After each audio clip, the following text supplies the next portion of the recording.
بسم الله الرحمن الرحيم الحمد لله رب العالمين والصلاة والسلام على سيد المرسلين سيدنا محمد وعلى آله وصحبه أجمعين أما بعد.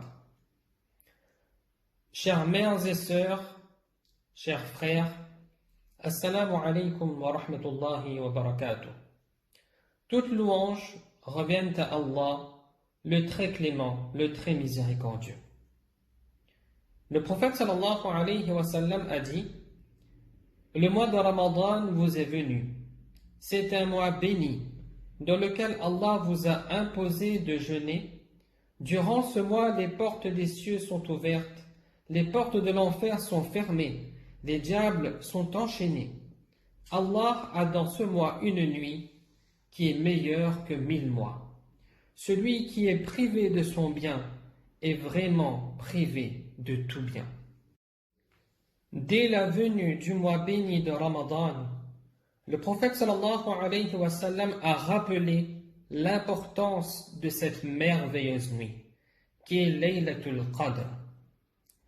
Il a précisé que celui qui est privé de son bien est vraiment privé de tout bien. C'est pourquoi, mes chers frères et sœurs, le thème de ce rappel est Laylatul Qadr, la nuit du destin. Afin que nous prenions conscience de la valeur de cette nuit merveilleuse et que nous soyons parmi ceux et celles qui en profitent pleinement.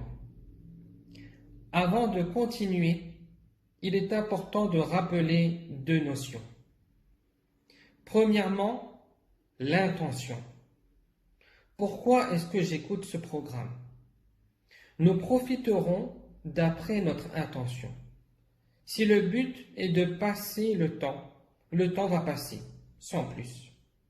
Si on écoute pour augmenter nos informations sur ce sujet, nous allons acquérir plus d'informations.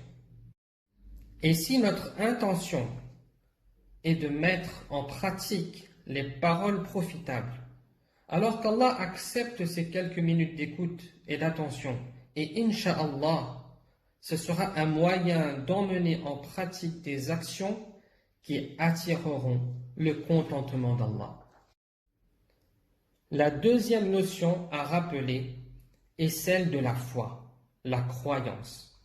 Car Allah prend en considération l'action accomplie avec certitude, avec confiance en les promesses qui en découlent. En l'occurrence, concernant le jeûne et la nuit du destin, d'après Abu Huraira radiallahu anhu, le prophète sallallahu alayhi wa sallam a dit: celui qui prie la nuit du destin avec foi et en espérant la récompense, ses péchés précédents sont pardonnés. Et celui qui jeûne le ramadan avec foi et en espérant la récompense, ses péchés précédents sont pardonnés. On voit bien dans ce hadith, la récompense est liée à l'action plus l'espérance, c'est-à-dire conviction des récompenses. D'où l'importance de ces deux notions. Premièrement, l'intention, j'écoute pour avoir la récompense, d'acquérir la science et aussi de la mettre en pratique. Et deuxièmement, la certitude. Je dois être certain que les informations venant d'Allah et de son prophète sallallahu alayhi wa sallam sont véridiques. Qu'Allah nous accorde aussi bien à celui qui parle et ceux qui écoutent le tawfiq, l'opportunité et la force de mettre ces paroles en pratique avec sincérité, de développer en écoutant ces paroles la croyance en leur réalité et l'espoir des récompenses. En ce mois de Ramadan, les bienfaits d'Allah sont très nombreux. Les portes du paradis sont ouvertes, les portes de l'enfer sont fermées, les démons sont enchaînés, les récompenses sont multipliées, les invocations sont acceptées, les péchés sont pardonnés. Chaque jour et chaque nuit du Ramadan, bon nombre d'âmes sont affranchies de l'enfer. Et voici venue cette dernière décade. On pourrait dire la dernière ligne droite. L'état d'esprit que nous devons développer n'est pas que, fatigué après 20 jours de jeûne, on peut commencer à se reposer, on peut commencer à baisser d'efforts. Non, au contraire, c'est plutôt que nous sommes dans la dernière ligne droite. C'est maintenant que je dois me donner au maximum. Je dois me donner à fond pour atteindre les objectifs du mois de Ramadan, à savoir acquérir la crainte d'Allah, cueillir la miséricorde d'Allah, recevoir le pardon d'Allah, être compté parmi les affranchis de l'enfer et capitaliser le maximum de récompenses. Et justement, dans cette dernière décade, il y a une faveur spéciale venant d'Allah, une faveur qui va booster nos chances d'arriver et d'atteindre nos objectifs. Cette faveur est justement Laylatul Qadr, la nuit du destin, la nuit de l'honneur. Qu'est-ce que la nuit du destin? Allah subhanahu wa ta'ala nous dit A'udhu billahi minash shaytanir rajim Bismillahir rahmanir rahim Inna anzalnahu fi laylatil qadr. Nous l'avons certes fait descendre, c'est-à-dire le Coran, pendant la nuit d'Al-Qadr. Si on se pose la question, comment pourrions-nous dire que le Coran a été révélé dans la nuit du destin, le Coran dans son intégralité, alors qu'il est connu que le Coran a été révélé durant les 23 années de prophétie? La réponse a été donnée par l'illustre compagnon Abdullah ibn Abbas radiallahu anhu. Il expliquait qu'Allah a fait descendre le Coran en une seule fois, dans son intégralité, du Lawh Mahfouz, la tablette gardée, jusqu'au premier ciel, dans la nuit du destin. Ensuite, le Coran a été révélé du premier ciel jusqu'au prophète sallallahu alayhi wa sallam, petit à petit, d'après les événements et les circonstances. Inna anzalnahu fi laylatil qadr. Nous l'avons certes fait descendre pendant la nuit d'Al-Qadr. Quel signe fort de la majesté de cette nuit que de se dire qu'en cette nuit le Coran a été révélé dans son intégralité. Quelle est la valeur de la nuit du destin? Allah Ta'ala continue. وَمَا أَدْرَاكَ مَا لَيْلَةُ الْقَدْرِ. Et qui te dira ce qu'est la nuit d'Al-Qadr? Laylatul Qadri khayrun min alf shahr. La nuit d'Al-Qadr est meilleure que 1000 mois. Donc les adorations et bonnes actions que nous allons accomplir durant cette nuit sont meilleures que les actions qu'on accomplirait en 1000 mois, soit plus de 83 années. Que se passe-t-il durant la nuit du destin? تنزل الملائكة والروح فيها بإذن ربهم من كل أمر. Durant celle-ci descendent les anges, ainsi que Ar-Ruh, l'esprit, par permission de leur Seigneur pour tout ordre. Durant cette nuit, les anges descendent, ils descendent en grand nombre, ainsi que Ar-Ruh, c'est-à-dire l'ange d'Ibrahim alayhi salam, Gabriel. Min kulli amr, pour tout ordre, comme on fait référence à un autre verset de la surah Ad-Dukhan. Inna anzalnahu fi laylatin mubarakah inna kunna mundhirin fiha yufraqu kullu amrin hakim. Nous l'avons fait descendre, c'est-à-dire le Coran, en une nuit bénie.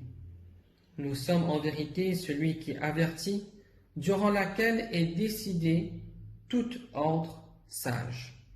C'est-à-dire que durant cette nuit, Allah prédestine tout ce qui va se passer dans l'année, tout ce qui va arriver.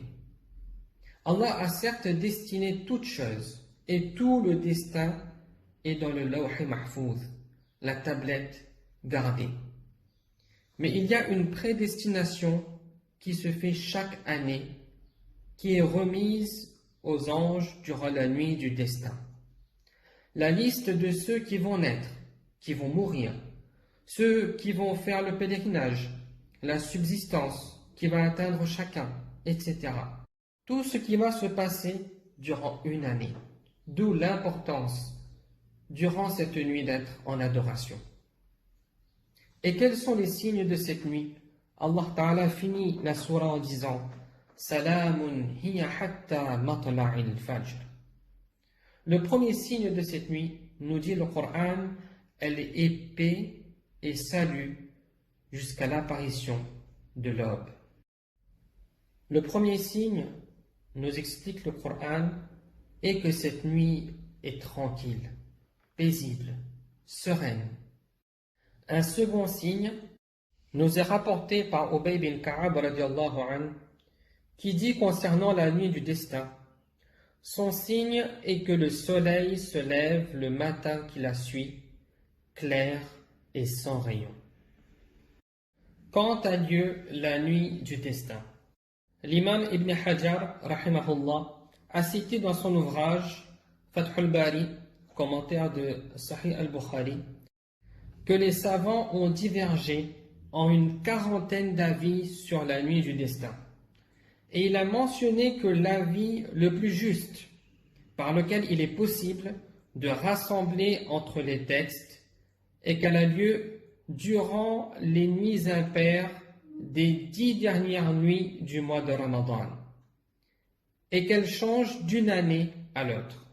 Donc, il faut la rechercher durant la 21e, la 23e, la 25e, la 27e et la 29e nuit du mois de Ramadan, comme nous l'indique le hadith rapporté par Aïcha radiallahu anha, que le prophète sallallahu alayhi wa sallam a dit: certes, essayez de trouver la nuit du destin dans les nuits impaires des 10 dernières nuits du mois de Ramadan.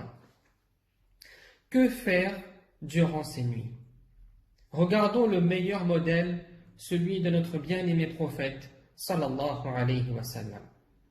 La mère des croyants, Aïcha radiallahu anha, a dit à propos du prophète sallallahu alayhi wa sallam: lorsqu'arrivaient les 10 dernières nuits du mois de Ramadan, il faisait vivre sa nuit et il réveillait ses épouses et serrait sa ceinture. Il faisait vivre sa nuit, c'est-à-dire qu'il passait la nuit en adoration. Il réveillait ses épouses, il réveillait donc ses proches, afin qu'eux aussi profitent des bénédictions de cette nuit, et il serrait sa ceinture, c'est-à-dire qu'il redoublait d'efforts à travers les adorations. Il est important de noter qu'en islam, la nuit précède le jour et la date débute depuis Maghrib, soit le coucher du soleil. Par exemple, la nuit du 21e débute à la rupture du 20e jeûne. Celle du 23 correspond à la fin du 22e jeûne. La nuit du 25 débute à la rupture du 24e jeûne, ainsi de suite. La nuit débute donc dès Maghrib. Dès Maghrib, le compte à rebours de la valeur de 83 années commence. Tout d'abord, en ces nuits bénies, pour profiter un maximum, protégeons-nous des interdits. Protégeons-nous des futilités, des choses qui vont nous détourner des adorations. Mettons de côté nos écrans, nos téléphones et restons loin des réseaux sociaux. Surtout, ne perdons pas notre temps. Mon professeur et mon cher a l'habitude de dire: perdre son temps est pire que la mort. La mort nous sépare de ce monde, alors que perdre son temps nous éloigne d'Allah Ta'ala. Que faire durant ces nuits? Il est sûr que pour rester éveillé, il est bon de diversifier les adorations. D'après Uthman ibn Affan radiallahu anhu, le prophète sallallahu alayhi wa sallam a dit: celui qui prie la salat de Isha en groupe, c'est comme s'il avait prié la moitié d'une nuit. Et celui qui prie la salat de Isha et de Fajr en groupe, c'est comme s'il avait prié une nuit complète. Donc, accomplissons la salat de Maghrib, de Isha, de Fajr, en Jamaat, en groupe, avec nos familles chez soi, durant le confinement, avec concentration et dévotion. Deuxièmement, accomplir bien sûr la salat de Tarawih. Ensuite, la lecture du Coran. Et rappelons-nous que la lecture du Coran faite dans la salat mérite encore plus de récompense. On peut alterner la lecture en regardant, ou bien même écouter la lecture du Coran, méditer sur le Coran. Prenons le temps de méditer en cette nuit. Prenons un temps pour se retrouver entre soi et Allah, en reconnaissant les bienfaits d'Allah et le remercier, et en reconnaissant nos erreurs et lui demander pardon sincèrement. Hassan Basri rahimahullah disait que méditer pendant 1 heure est meilleur que prier une nuit sans l'attention du cœur. Donnons l'aumône, nourrissons les pauvres dans notre entourage ou bien à travers les associations, à travers Internet. Aujourd'hui, tout est facilité. En se rappelant que toute action en cette nuit est meilleure que si on l'accomplissait sur 1000 mois. Bien sûr, multiplions les invocations. Cette nuit, les anges viennent pour dire Amin sur les invocations du croyant. Ayons certitude de la force des doigts, des invocations. Faisons doigt pour nous, pour nos proches, mais aussi pour le monde en entier, afin qu'Allah éloigne cette épidémie. Faisons doigt pour les personnes qui sont en difficulté dans le monde, en ayant une pensée pour tous ces musulmans opprimés, touchés par la famine, par la guerre et l'insécurité. Et surtout, recherchons le pardon d'Allah, en répétant l'invocation du prophète sallallahu alayhi wa sallam. D'après Aïcha radiallahu anha, elle dit: j'ai dit au prophète sallallahu alayhi wa sallam, ô messager d'Allah, vois-tu si je connais dans quelle nuit est la nuit du destin? Que dois-je dire durant cette nuit? Le prophète sallallahu alayhi wa sallam lui dit: dis, Allahumma innaka afuwun tuhibbul afwa fa'fu anni. Regardez la force de ces mots. Ô Allah, tu es le grand pardonneur. Tu aimes pardonner, alors pardonne-moi. Allahumma innaka afuwun tuhibbul afwa fa'fu anni. Si on ne peut le dire en arabe, alors disons-le en français. Ô Allah, tu es le grand pardonneur. Tu aimes pardonner, alors pardonne-moi. Demandons pardon en faisant un repentir sincère, en regrettant réellement, avec l'intention ferme de ne plus faire ces erreurs. Et si nous avons porté atteinte aux droits d'autrui, rattrapons nos erreurs auprès d'elles. Chers frères et sœurs, innamal a'malu bil khawatim. Les actions ne valent que par leur fin. Nous sommes dans la dernière ligne droite. Ce sont nos dernières actions qui vont confirmer tous nos efforts fournis durant le mois de Ramadan. À nous de faire le maximum d'efforts durant ces dernières nuits, en prière, en invocation, en zikr, en souvenir d'Allah, en donnant l'aumône, la sadaqa. Qu'Allah nous permette à tous et à toutes de trouver cette nuit, d'être de ceux qui seront en adoration durant cette nuit, en redoublant d'efforts. Qu'Allah accepte nos actions, nos invocations. Amin ya Rabbal Alamin. Wa akhiru da'wana anil hamdulillahi Rabbil Alamin.